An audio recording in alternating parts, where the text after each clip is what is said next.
Summer 2020. The country is in turmoil.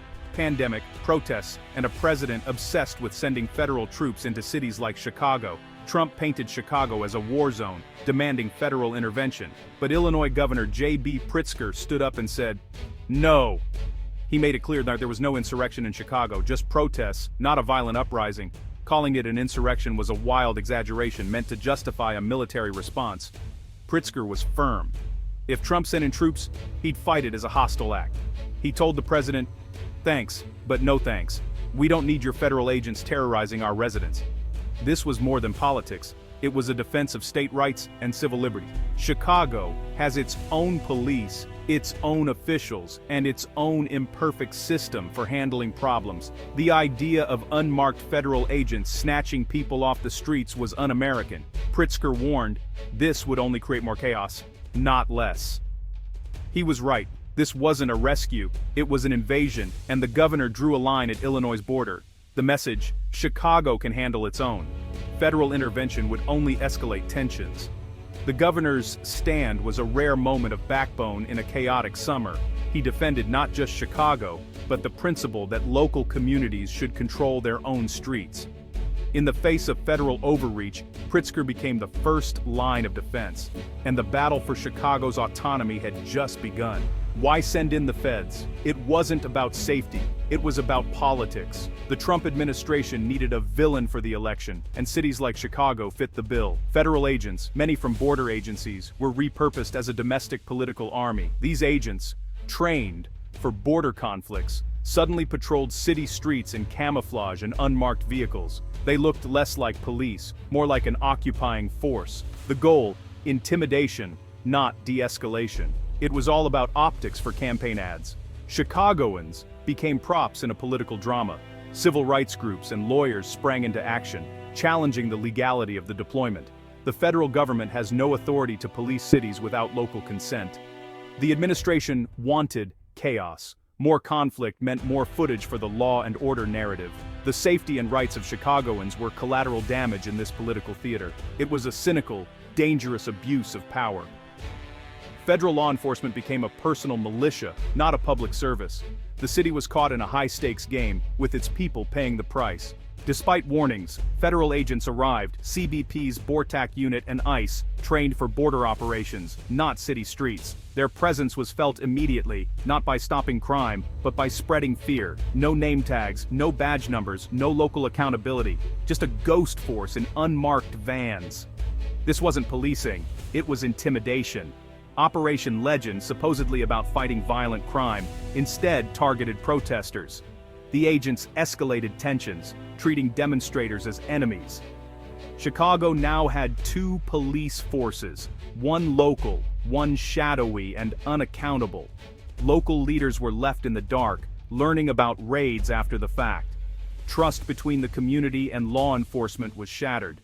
The city became a stage for federal power, not public safety. The groundwork was laid for tragedy. The federal presence had real, chilling effects. Activist Miracle Boyd was documenting a protest when a police officer struck her, knocking out her teeth, a symbol of excessive force. Federal agents in unmarked vans detained protesters, refusing to identify themselves. People were grabbed off the street, driven around, and released without charges. This was not law enforcement, it was intimidation. Journalists were targeted, shoved, and had equipment damaged, a direct assault on press freedom. The goal: control the narrative, silence dissent, and create an information vacuum. Immigrant communities were especially terrified, with ICE agents present sending waves of fear. People became afraid to leave their homes or go to work. The federal government's presence was collective punishment, not protection.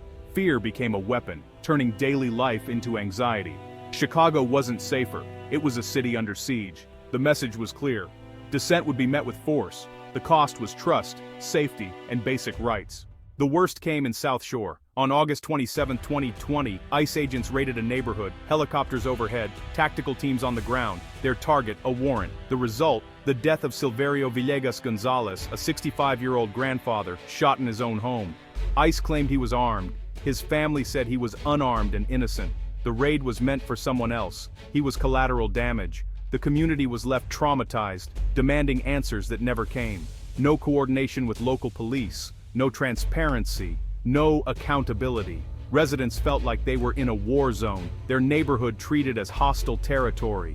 The aftermath, silence from ICE, no details, no justice. The Chicago police were left to manage the fallout. Silverio's death was a grim testament to the dangers of federal overreach. This wasn't just a political stunt, it was deadly. The tragedy proved the real cost of Operation Legend. To justify the invasion, the Trump administration spun a tale, Chicago as a city worse than Afghanistan. Yes, Chicago has gun violence, but the war zone narrative was a lie. Homicides rose in 2020, but overall crime had been dropping for years. Chicago's homicide rate wasn't even in the top 10 among U.S. cities. The city became a political shorthand for urban decay, not a real reflection of life. Most Chicagoans live, work, and build communities in vibrant neighborhoods. Painting the city as carnage insults its people. What Chicagoans want: investment, better schools, jobs, mental health resources, and proven violence prevention, not federal stormtroopers. The administration cut funding for what actually works. The federal approach was like blowing up a house to fix a leaky pipe. It was destructive, ignorant, and missed the point. The real solution was community investment, not military force. The narrative was a smokescreen for political gain. Chicago didn't just accept federal intrusion, it fought back. Mayor Lightfoot and city leaders united, rejecting any federal overreach. Community organizations mobilized, offering legal support and monitoring protests. Groups like Black Lives Matter Chicago organized resistance and protected those targeted.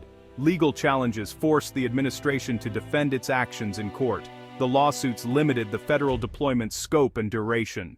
The surge fizzled out, not because it worked, but because Chicago stood united. The city showed the power of local solidarity over federal intimidation. Instead of chaos, the administration found defiance and organization. Chicago became a blueprint for resistance. The attempt to make an example of the city backfired spectacularly. Why revisit this now?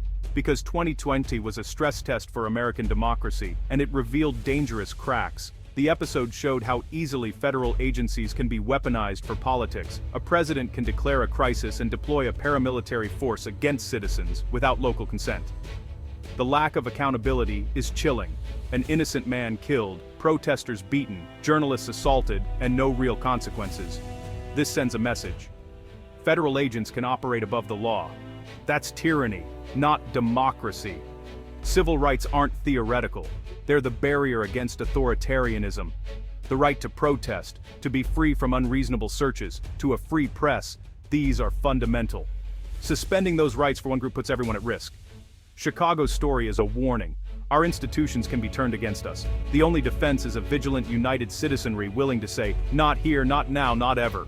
We must remember, teach, and act. So it never happens again. Democracy depends on it.